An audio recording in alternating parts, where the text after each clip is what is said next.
Alors, Tesla prévoit de faire baisser les prix de ses cellules 4680.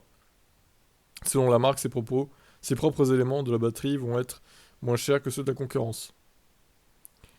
Oui, bah après, oui, d'accord. En espérant que ça tienne les délais, encore une fois. Parce qu'on sait que Musk et les délais, c'est pas trop ça, hein. Ça, c'est pas trop respecté, on va dire. Moins de 4 ans après l'annonce de cette nouveauté, l'entreprise va réussir un coup de force. En effet, elle prévoit de les rendre bientôt moins coûteuses à produire que celles de ses fournisseurs.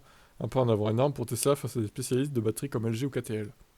La production des cellules 4180 a augmenté d'environ 18 à 20% par rapport au quatrième trimestre. Elle atteint un niveau supérieur à celui nécessaire pour le Cybertruck qui est d'environ 7 gigawattheures par an, avait déclaré Lars Moravi. Tesla prévoit de rester en avance sur la montée en puissance du Cybertruck avec la production de cellules tout au long du deuxième trimestre. Nous montons en puissance sur les troisième et quatrième lignes de phase 1. En parallèle, nous maintenons plusieurs semaines de stock de cellules pour nous assurer que nous sommes en avance sur la montée en puissance.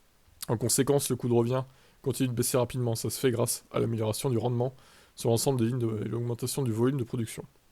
Moravi confirme que l'objectif est de faire mieux que ses fournisseurs dès cette année. L'objectif, et nous comptons y parvenir, est de dépasser le coût des fournisseurs de cellules à base de nickel d'ici la fin de l'année.